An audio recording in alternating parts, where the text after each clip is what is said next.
Olá, meus amigos, olá, minhas amigas do Legislação Integrada. Aqui quem fala é o professor Bruno Valente e nossa conversa de hoje é sobre o informativo de número 1068 do STF. Antes de começar, fica aquele convite de sempre para você que vem sempre aqui, mas ainda não se inscreveu no nosso canal, seja no Deezer, no Spotify, no Apple Podcasts, no Google Podcasts ou mesmo no YouTube. E para você também que ainda não ativou o sininho para ficar sabendo de todas as notificações. Não deixa também de curtir, compartilhar, comentar, contar para os amigos, porque com certeza isso ajuda muito na divulgação do nosso projeto.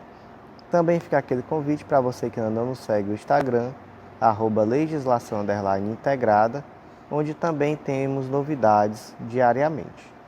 O primeiro julgado do dia foi inserido na Lei Geral de Proteção de Dados, Lei número 13.709 de 2018, e o destaque ficou da seguinte forma: é legítimo, desde que observados alguns parâmetros, o compartilhamento de dados pessoais entre órgãos e entidades da Administração Pública Federal, sem qualquer prejuízo da restrita observância dos princípios gerais e mecanismos de proteção elencados na Lei Geral de Proteção de Dados Pessoais, Lei 13.709 de 2018, e dos direitos constitucionais à violação e proteção de dados. Gente, para quem não conhece ainda a Lei Geral de Proteção de Dados, ela tem sido muito falada nos últimos tempos e é uma lei do ano de 2018, mas que demorou um pouquinho para entrar em vigor. Se eu não me engano, ela entrou em vigor em 2020, não tenho ao certo de cabeça.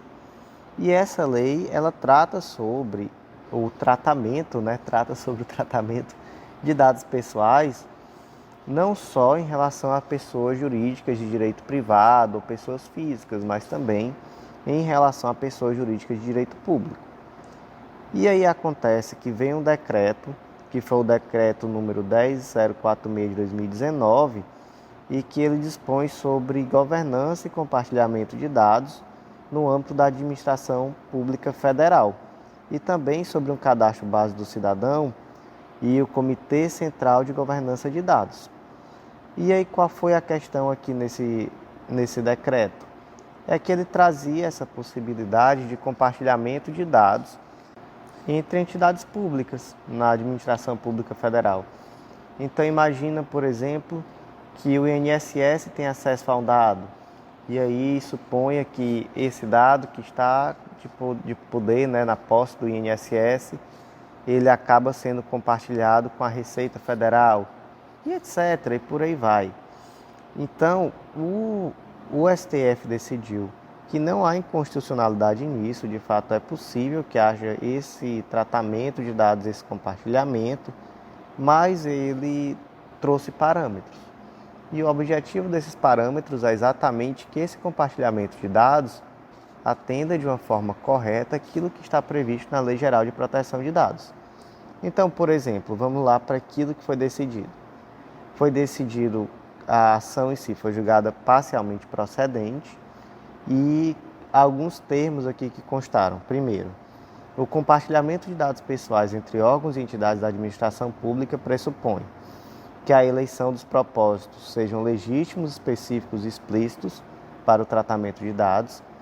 Pressupõe também a compatibilidade do tratamento com as finalidades informadas e a limitação do compartilhamento ao mínimo necessário para o atendimento da finalidade informada, bem como o cumprimento integral dos requisitos, garantias e procedimentos estabelecidos pela LGPD, no que for compatível com o poder público. Então, veja só, é uma possibilidade de compartilhamento de dados, mas não é irrestrito, A gente já viu aqui, por exemplo, que é necessário informar qual é a finalidade desse compartilhamento, é necessário avaliar se de fato essa finalidade que foi afirmada corresponde com aquilo que está ali na realidade, etc.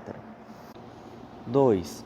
O compartilhamento de dados pessoais entre órgãos públicos pressupõe rigorosa observância do artigo 23, inciso 1, da Lei 13.709 de 2018, que determina que seja dada a devida publicidade às hipóteses em que cada entidade governamental compartilha ou tem acesso a banco de dados pessoais, fornecendo informações claras e atualizadas sobre a previsão, finalidade, procedimentos e as práticas utilizadas para a execução dessa atividade em veículo de fácil acesso, preferencialmente em seus sítios eletrônicos.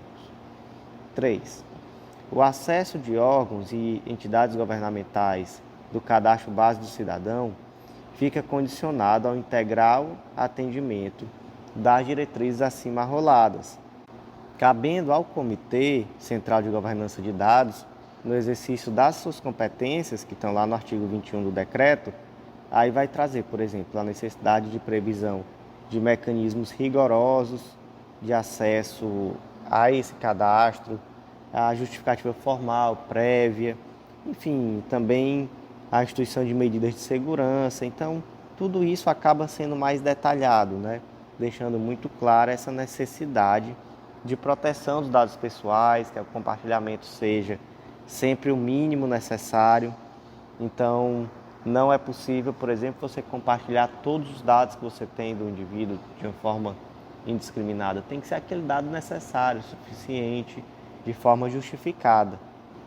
No ponto 4, a decisão traz que essa informação, né, ou melhor, esse compartilhamento de informações, ele deve observar os parâmetros da ADI 6529. E aí, quais são esses parâmetros? Então, por exemplo, você tem a adoção de medidas proporcionais e estritamente necessárias ao atendimento do interesse público, a instauração de prévio processo administrativo formal, a utilização de sistemas de segurança e de registro de acesso, inclusive para efeito de responsabilização em caso de abuso, e a observância da LGPD. E aí, por fim, o tópico 5 vai trazer a possibilidade de responsabilização, e aqui nos termos da LGPD, então vai ser, sobretudo, uma responsabilização cível, mas no 6º traz, inclusive, a possibilidade de responsabilização por ato de improbidade administrativa, inclusive, no caso de violação desses deveres.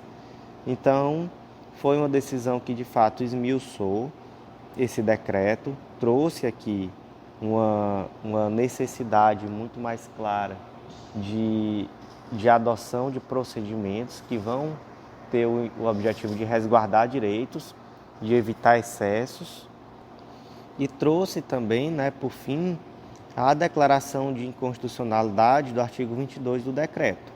Só que essa inconstitucionalidade ela foi modulada, efeito pro futuro, pelo prazo de 60 dias após a publicação da data do julgamento, e após esses 60 dias vai ser necessário que o Executivo ele atribua ao órgão, né, esse órgão no caso seria o Comitê Central de Governança de Dados, um perfil independente e plural, aberto à participação efetiva de representantes de outras instituições democráticas e confira aos seus integrantes garantias mínimas contra influências indevidas.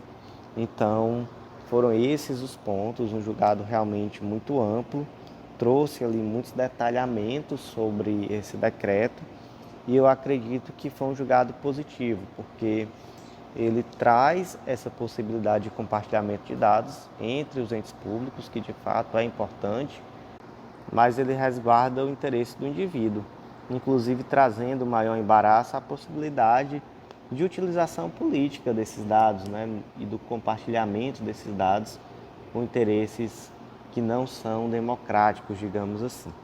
Então, realmente um bom julgado, uma boa decisão do STF. Próximo julgado inserido na Constituição Federal com destaque da seguinte forma: não viola o texto constitucional a imposição legal de restrições à publicidade de produtos fumígenos e de inserção de advertências sanitárias em suas embalagens, quando se revelarem adequadas, necessárias e proporcionais para alcançar a finalidade de reduzir o fumo e o consumo de tabaco, hábitos que constituem perigo à saúde pública. E, gente, para quem ainda não tem conhecimento sobre esse dispositivo, a proibição, ou melhor, a necessidade de trazer regulação desse tipo de propaganda, de tabaco, cigarro, bebida alcoólica, etc., está prevista lá no artigo 220, parágrafo 4º da Constituição, que diz que a propaganda comercial de tabaco, bebidas alcoólicas, agrotóxicos, medicamentos e terapias estará sujeita a restrições legais, nos termos do inciso 2 do parágrafo único, e conterá, sempre que necessário, a advertência sobre os malefícios decorrentes de seu uso. Então, gente, essa possibilidade de regulamentação ela já tem previsão na Constituição Federal. Esse é o primeiro ponto e que é muito importante. E aí, por conta dessa autorização, é que fica ainda mais claro que é possível, sim, a edição de leis, de decretos, de atos normativos que vão controlar a publicidade desses produtos, por serem produtos perigosos para a saúde pública. Então, por exemplo, hoje, quando se compra uma carteira de cigarro, lá na parte de trás sempre tem alguma foto que certamente, ali sempre é uma foto chocante, trazendo alguma doença, algum malefício decorrente do uso do cigarro, com também algumas explicações sobre esses malefícios. Então, por exemplo, hoje você também não vê propaganda de cigarro na TV. Para quem assistir ou assiste Fórmula 1, algumas equipes são patrocinadas por marcas de cigarro. E aí, se você reparar, sempre que passa algum carro adesivado com alguma propaganda de empresa de cigarro, imediatamente se corta a cena e se vem um aviso do Ministério da Saúde falando sobre os riscos da utilização do cigarro. E essas campanhas educativas, elas foram um sucesso no Brasil, tanto é que no decorrer dos últimos anos você vê uma redução que é perceptível no número de fumantes. E aí, por conta de todos esses aspectos, e aí a fundamentação aqui foi basicamente o artigo 220, parágrafo 4º da Constituição, também trouxe os artigos 5º, inciso 14, inciso 32 e 170, inciso 5, além do artigo 6º da Constituição, que traz o direito à saúde, o 227, que vai trazer a questão da proteção do direito da criança e do adolescente, etc. Então, foi julgado constitucional e aqui a título apenas de aprofundamento, recentemente, eu acho que no ano de 2020 ou 2021, foi julgado um processo que era sobre a constitucionalidade da proibição de propagandas relativas a bebidas alcoólicas que tinham alto teor de álcool. Se eu não me engano, era 14% de álcool, eram 11%, não me recordo exatamente. E naquela situação também se declarou constitucional a lei e se disse que essa escolha de ser proibido somente aquelas bebidas com alto teor alcoólico estava dentro da discricionariedade da lei, então seria uma escolha política perfeitamente possível. Próximo julgado do dia trata do piso da enfermagem, então é um julgado muito importante e determina que os efeitos da Lei 14.434 de 2022, que é a lei do piso da enfermagem, ficarão suspensos até que fiquem avaliados seus impactos sobre a situação financeira dos estados e municípios, os riscos para a empregabilidade e a qualidade dos serviços de saúde, tendo com base em informações a serem prestadas no prazo de 60 dias pelos entes estatais, órgãos públicos e entidades representativas da área de saúde.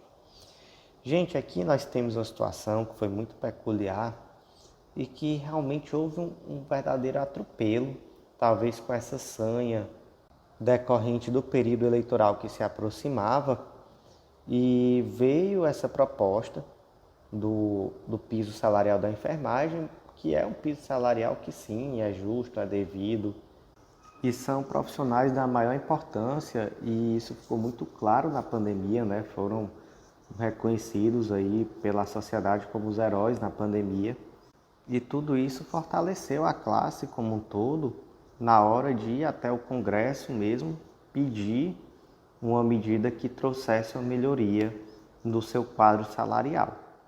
E aí veio essa questão da lei, que não é uma coisa tão comum, não é o ideal muitas vezes que um piso seja previsto em lei, mas é algo que tem acontecido.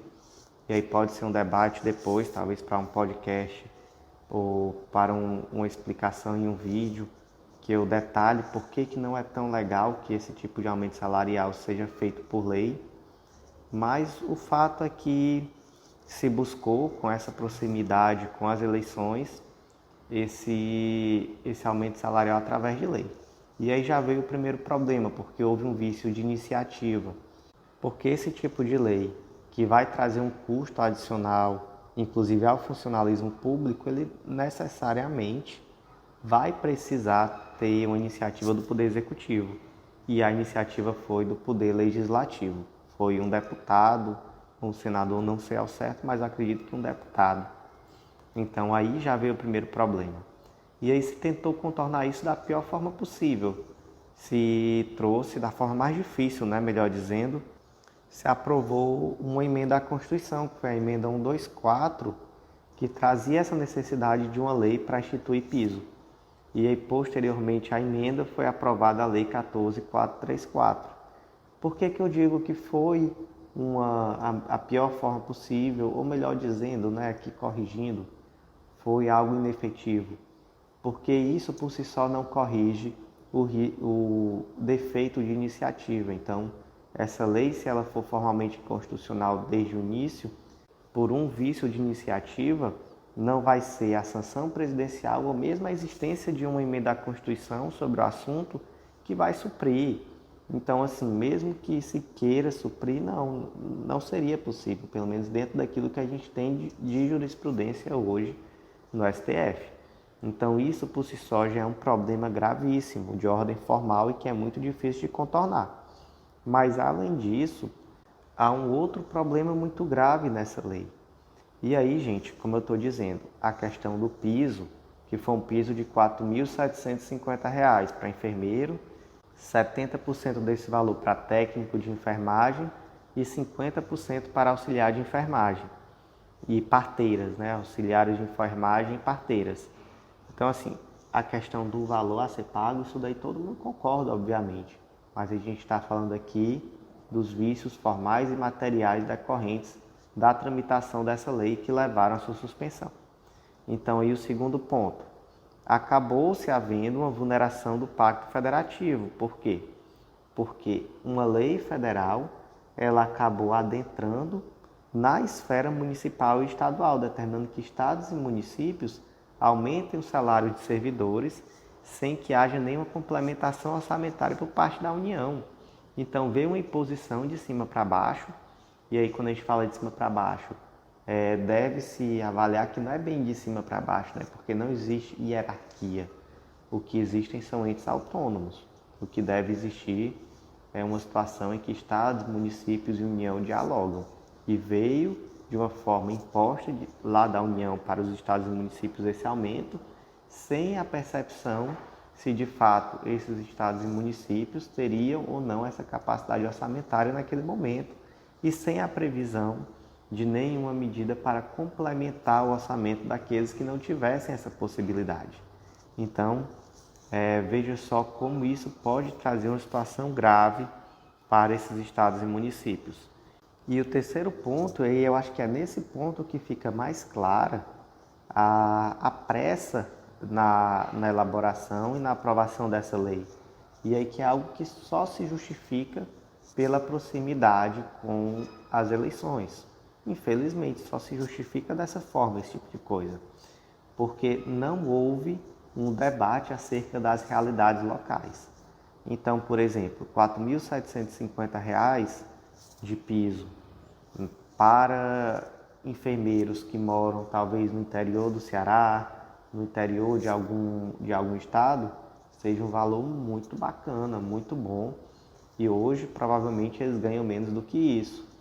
Já R$ 4.750 para aquele médico que mora, para aquele enfermeiro que mora em Brasília, DF, que mora em São Paulo, locais com custo de vida mais alto, talvez já não seja a mesma coisa, né? Já não tem o mesmo valor desses R$ 4.750 naquela cidade do interior ou naquele outro estado da federação. Então, dentro do Brasil, que é um país muito grande, existem essas desproporções, existem essas situações específicas de cada local. E aí, quando você, sem dialogar com esses entes, com esses estados e municípios, você impõe um piso, dessa forma que foi feito, você acaba trazendo as situações que podem ser muito complexas. E aí, o que se trouxe para o processo foi que havia uma possibilidade muito grande de demissões em massa, e inclusive de riscos à prestação do serviço de saúde em determinadas localidades. E onde isso ficou mais evidenciado foi talvez nas santas casas, naquelas entidades que prestam serviços de forma assistencial, né? Então, as santas casas que já passam por dificuldades são o melhor exemplo disso. Então, realmente foi feito de uma forma que trouxe grandes problemas, enquanto se já houvesse uma solução dialogada desde o começo, esse tipo de situação não seria necessária. E é nessas horas que aí eu fico com certa indignação, porque certamente o executivo já sabia disso. E tem sido muito comum nesses últimos 4 anos essa lógica de eu vou mostrar aqui que eu sou bonzinho, vou colocar essa lei. Olha aqui, sou do bem, presidente da República, estou dando aqui um aumento para os enfermeiros, olha como eu sou legal. Só que isso é feito de uma forma absurda, de uma forma totalmente atécnica. E aí o que acontece? Chega ao STF e o STF é obrigado a suspender. E aí qual é o discurso que vem dos apoiadores do presidente? Olha só como o STF é do mal, nós somos uma briga do bem contra o mal. Eu estou querendo dar aumento. O STF é que está impedindo, tá vendo aí? Por que o STF me persegue? Por que o juiz da cabeça de ovo me persegue? É porque eu quero fazer o bem para a população, quero dar o aumento.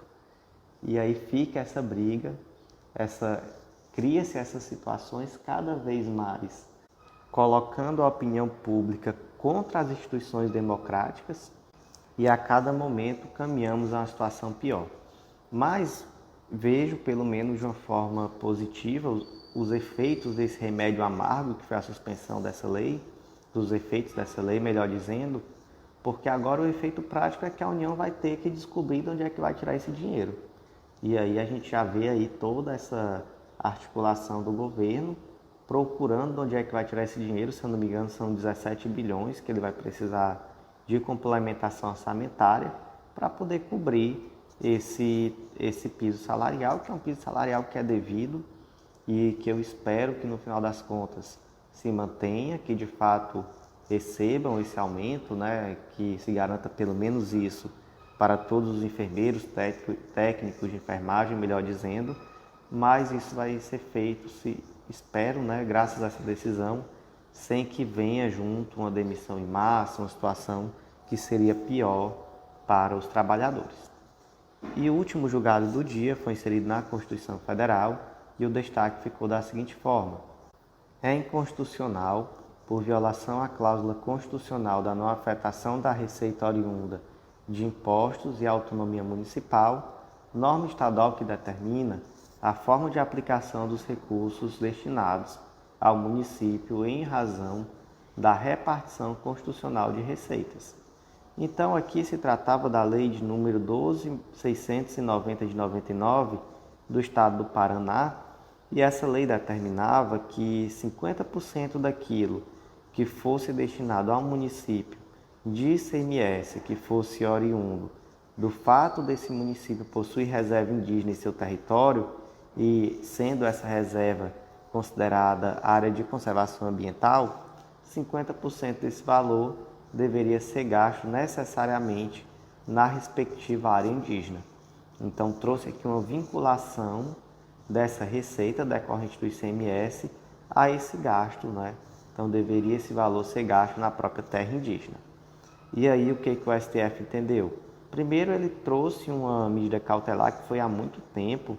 Essa medida cautelar foi lá no informativo 273 do STF, hoje já estamos no 1068, então esse informativo deve ter sido lá do começo dos anos 2000 ou 99. Já havia uma cautelar, né, trazendo a suspensão desse dispositivo e agora se reafirmou essa cautelar para dizer, olha, por mais que aqui o motivo pareça nobre, por mais que de fato pareça justo, mas o Estado ele não pode trazer uma imposição ao município de como o município vai gastar aquele dinheiro que ele recebeu a título de ICMS. Então, o motivo aqui é porque o conteúdo da lei não pode? Não. Se fosse a lei municipal determinando isso, seria ok. Mas aí é o município que determina como o município vai gastar aquele dinheiro que ele arrecada a título de ICMS. Não é o Estado que impõe. Então aqui a gente volta para a mesma lógica lá que a gente conversou em um dos primeiros julgados de hoje. Não existe aqui uma hierarquia, uma imposição. É necessário respeitar a autonomia de cada ente. E então, meus amigos, por hoje foi isso. Eu agradeço muito a você que ouviu até o final. Peço desculpas pela gravação de hoje. Certamente vocês vão perceber uma deficiência de qualidade, uma mudança de qualidade do áudio em relação aos julgados. Mas é porque, como alguns sabem, eu me mudei recentemente, saí de Fortaleza, estou em Belém. Ainda estou em hotel e estou sem estrutura para gravar. Então hoje eu precisei gravar nas áreas comuns aqui do hotel. E, por exemplo, entre o segundo e o terceiro julgado, chegou um cidadão e colocou o show da Marília Mendonça tocando do meu lado. Então, realmente se viabilizou, não, melhor dizendo, da Simone Silmara tocando do meu lado. Então, precisei descer. E agora eu estou aqui numa situação precária, em um local precário, gravando esse podcast, mas eu não poderia deixar de trazer para vocês e eu não poderia esperar eu estar com a estrutura já montada aqui na cidade de Belém para poder continuar com esse trabalho, né? Já que é um trabalho que toda semana tem muita coisa e não pode parar.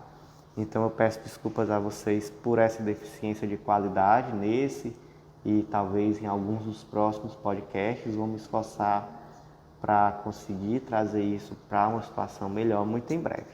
Mas de toda forma peço a vocês que sejam resilientes, que continuem aqui comigo e que não deixem de acessar o nosso site legislaçãointegrada.com.br.